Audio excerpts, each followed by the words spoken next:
नमस्कार, रामलाल शिक्षण संस्थान ऑनलाइन क्लासेज में आपका स्वागत है। कल आपको बताया था निज खेती की समस्याएं, और आज अपन पढ़ेंगे जो नील की खेती थी। जो 5 तारीख का वीडियो में आपको बताया था कि नील की खेती के 2 तरीके थे, एक निज खेती और एक रैयती खेती। तो निज खेती के बारे में आपको बताया था, खुद की ज़मीन पर जो खेती होती है निज खेती। दूसरा है रैयती खेती। तो आज अपन पढ़ेंगे रैयती खेती। रैयती खेती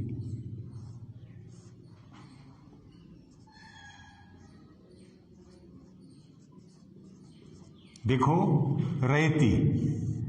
रैयती बना है रैयत से।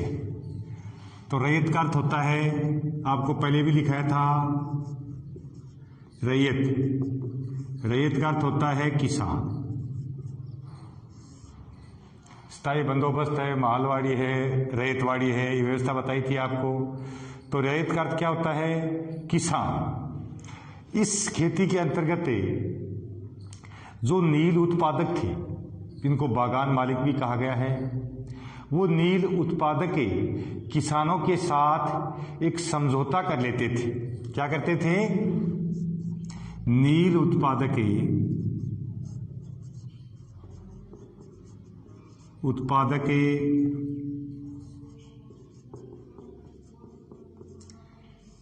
किसानों के साथ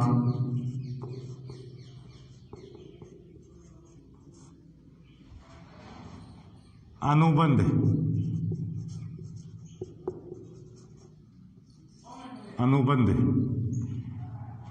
का अर्थ होता है समझौता या सट्टा। क्या कहते हैं इसको? सट्टा या समझौता।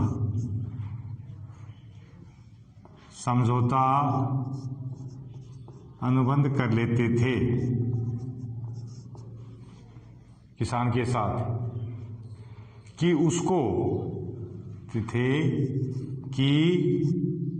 उसे अपनी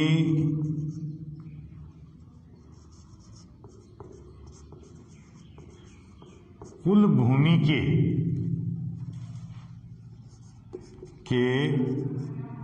25% भाग पर नील की खेती करनी होगी। ये अनुबंध कर लेते थे और एक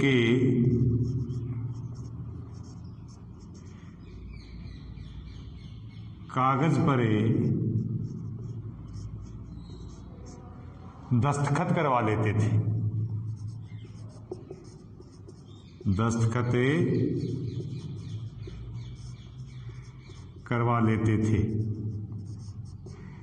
अब ये दस्तखत करने के बाद किसान क्या हो जाता था?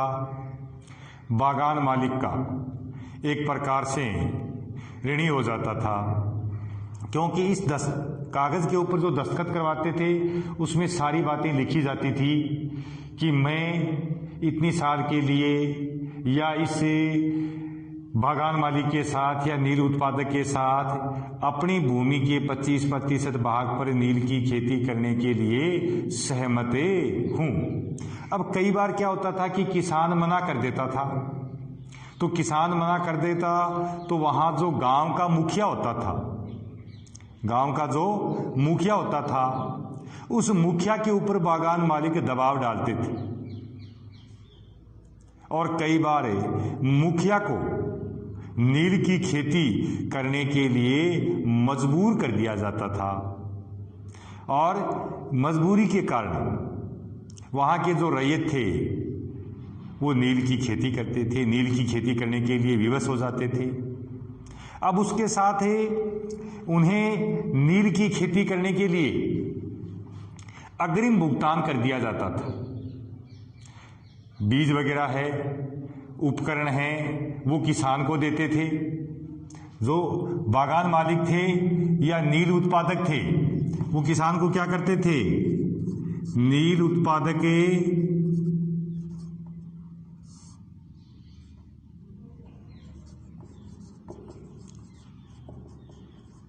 किसान को कर्जा, बीज व उपकरण देते थे। ये किसान को दे देते थे, कर्जा दे दिया, बीज दे देते नील का, और कोई उपकरण आवश्यकता होती नील की खेती के लिए वो दे दे।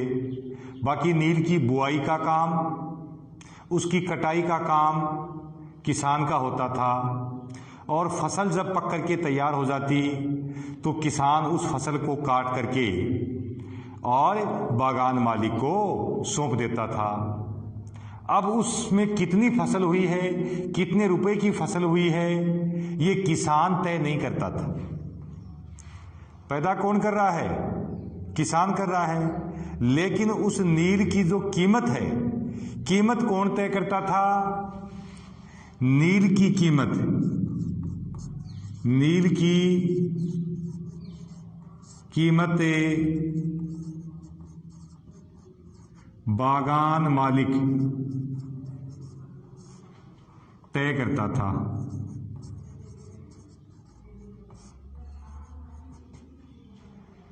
किसान की जो फसल है, नील जो पैदा किया किसान ने, उसकी कीमत तय कौन करता था?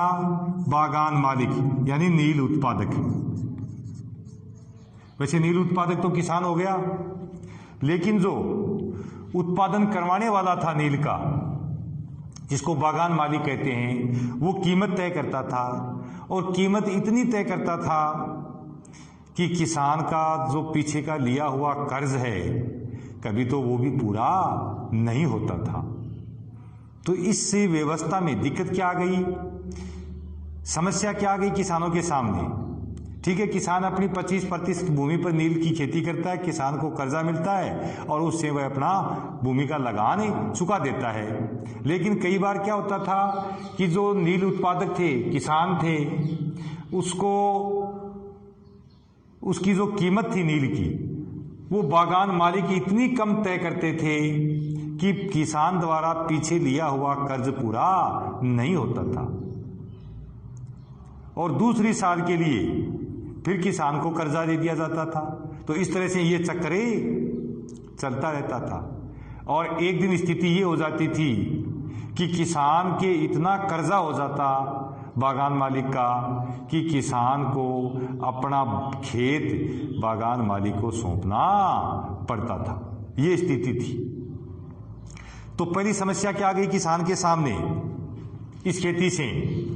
किसान के सामने समस्या क्या थी कि किसान कर्जदार हो गया। किसान कर्जदार हो गया। किसका कर्जदार हो गया? बागान मालिक का कर्जदार हो गया,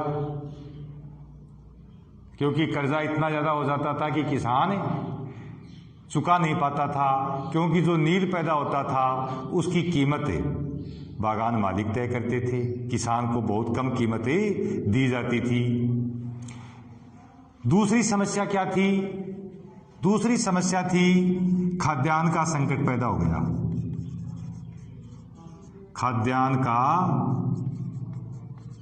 संकट। अब देखो, आपको बताया था कि नील की खेती होती है वो धान की खेती के साथ होती है। तो किसान भी चाहता था कि मैं खूब नील पैदा करूं ताकि मुझे किसान जो बागान मालिक है वो ज्यादा कर्जा दे, ज्यादा बिके। इसलिए किसान भी अपनी जो अच्छी भूमि थी, बढ़िया भूमि थी, उस पर नील की खेती करने लग गया ज्यादा पैदावार के चक्कर में। तो नील का पौधा है, उसकी जड़ें भूमि के अंदर इतनी गहराई तक चली जाती हैं कि भूमि की जो ताकत है, उर्वरक शक्ति है, उसका ह्रास करती है, उसको सोख लेती है, खींच लेती है, जिससे भूमि अनउपजाऊ हो जाती है। अनउपजाऊ मतलब जहां जिस भूमि के टुकड़े पर या जिस भाग पर नील की खेती एक बार होती है वहां धान की फसलें नहीं होती है। तो किसानों के खेत थे वो नील की खेती के कारण अनउपजाऊ हो गए और अनउपजाऊ होने के कारण उनके सामने खाद्यान्न संकट पैदा हो गया। दूसरा, किसान भी चाहता था कि मैंने अनुबंध 25% का किया है तो मैं ज्यादा भूमि पर नील की पैदावार पैदा करूं खेती, ताकि खरीदने वाले बागान मालिक हैं वो मुझे ज्यादा कर्जा दे दें। इसलिए किसान धान की बजाय नील की खेती ज्यादा करने लग गया, क्योंकि किसान के सामने उस समय सबसे जो बड़ी समस्या थी वो थी भूमि का लगान चुकाना। तो बागान मालिक उसे नकद पैसे दे देता था, तो नकद पैसे से वो भूमि का लगान चुका देता था और इसी कारण से किसान बागान मालिकों का कर्जदार हो गया। फिर किसान लालच के चक्कर में ज्यादा भूमि पर खेती करने लग गया, तो अब चावल की खेती कहाँ करे, तो उनके सामने खाद्यान्न संकट पैदा हो गया। दूसरा, जिस भूमि पर नील की खेती होती है वो भूमि इतनी कमजोर हो जाती है, अनउपजाऊ हो जाती है कि वहां चावल की पैदा नहीं होती, चावल पैदा नहीं होता है। तो ये किसानों के सामने दो बड़ी समस्याएं पैदा हो गई थी नील की खेती के कारण। अब अंत में देखो अपन पढ़ाएंगे उसमें कि नील विद्रोह, कि किसानों के साथ नील उत्पादकों की जो ज्यादतियां थी उसके कारण अंत में किसान हैं वो विद्रोह करने के लिए विवश हो जाते हैं। तो आगे आने वाले वीडियो में आपको बताएंगे नील विद्रोह कैसे हुआ, इसके क्या कारण थे और इसका क्या नतीजा निकला, क्या परिणाम निकला। धन्यवाद।